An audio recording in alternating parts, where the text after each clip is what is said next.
अस्सलाम वालेकुम dear class 12 students. Botany से जो आज हम चैप्टर स्टार्ट करने जा रहे हैं that's reproduction in flowering plants. Flowering plants में सेक्सुअल रिप्रोडक्शन कैसे होती है और डिफरेंट पार्ट्स जो है जो सेक्सुअल रिप्रोडक्शन में इन्वॉल्व होते हैं वो कैसे डेवलप होते हैं and how this reproduction takes place, ये रिप्रोडक्शन कैसे होती है। सबसे पहले जो सेक्सुअल रिप्रोडक्शन है it's the fusion of male and female gametes to form zygote. Zygote later on develops into embryo and embryo forms diploid plant body. जो सबसे पहले सेक्सुअल रिप्रोडक्शन में मेल एंड फीमेल गेमेट्स आपस में fuse हो जाते हैं, उसके बाद उसमें से जाइगोट बनता है, डिप्लॉयड जाइगोट बनता है।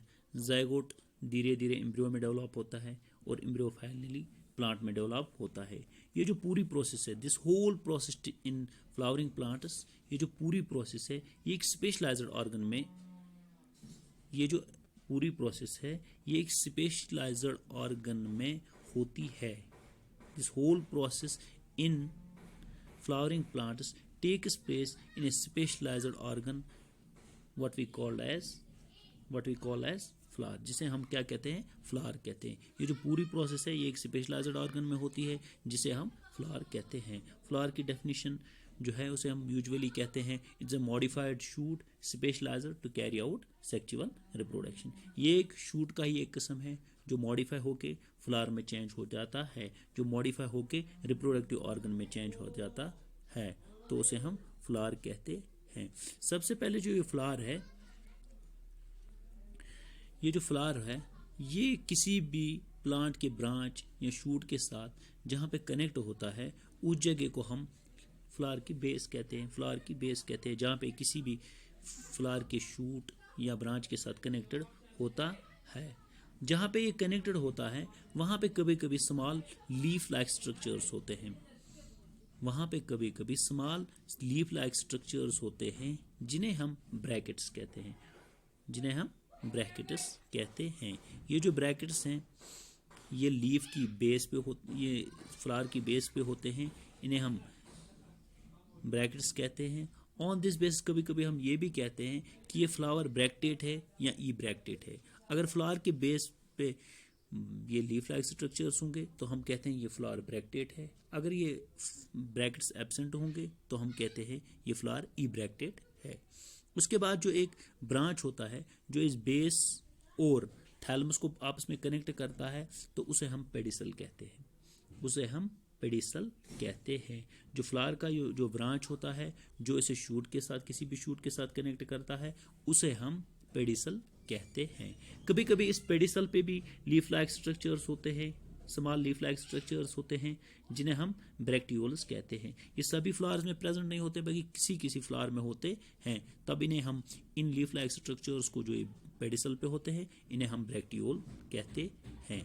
इसके बाद जो पेडिसल के साथ जो पार्ट कनेक्टेड होता है, टॉप पे जो पेडिसल के साथ पार्ट कनेक्टेड होता है उसे हम रिसेप्टिकल या थैलमस कहते हैं।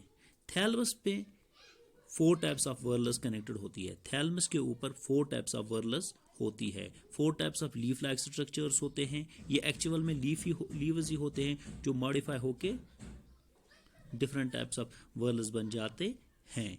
इन 4 वर्लस में सबसे पहले आता है कैलेक्स, उसके बाद आता है कैरोला, उसके बाद आता है एंड्रोशियम, उसके बाद आता है गैनोशियम। जो ऊपर वाली 2 है, जो नीचे वाली 2 है कैलेक्स और करोला, जो नीचे वाली 2 है कैलेक्स और corolla, these are called as sterile whorls. इन्हें हम स्टीराइल वर्लस कहते हैं because they do not take part in reproduction. ये रिप्रोडक्शन में हिस्सा नहीं, डायरेक्टली हिस्सा नहीं लेते, we call them as sterile whorls. हम कभी कभी इन्हें नॉन एसेंशियल वर्लस भी कहते हैं, एक्सेसरी वर्लस भी कहते हैं या हेल्पिंग वर्लस भी कहते हैं। इनका मेन फंक्शन जो है that is the protection of other parts. ये बाकी जो एंड्रोशियम गायनोशियम है इनको प्रोटेक्शन देते हैं, और जो मेनली कैलेक्स प्रोटेक्शन देती है। करोला जो है ये यूजुअली कलर्ड होती है, तो इसका काम क्या है, ये यूजुअली इंसेक्ट्स या बाकी बर्ड्स इनको अट्रैक्ट करती है फॉर पोलिनेशन, इनको अट्रैक्ट करती है फॉर पोलिनेशन, ये पोलिनेटर्स को अट्रैक्ट करती है फॉर पोलिनेशन। जो दूसरा इसके बाद जो दूसरी ऊपर वाली जो दो वर्ल्स हैं, upper two whorls, androecium and gynoecium, these are the fertile whorls, these are the fertile whorls. यही वो दो whorls हैं जो रिप्रोडक्शन में हिस्सा लेती है. यही दो whorls जो है, these are essential whorls, हम इन्हें essential whorls भी कहते हैं बिकॉज यहाँ reproductive whorls भी कहते हैं. यही दो whorls है जो रिप्रोडक्शन में हिस्सा लेती है. एंड्रोशियम जो है ये मेल पार्ट होता है और गायनोशियम जो है वो फीमेल पार्ट होता है. इन्हीं से बाद में गेमेट्स बनते हैं जो आपस में फ्यूज़ होके नया प्लांट बनाते हैं. आज के लिए इतना ही. इंशाल्लाह कल हम इन वर्ल्स को इंडिविजुअली डिस्कस करेंगे.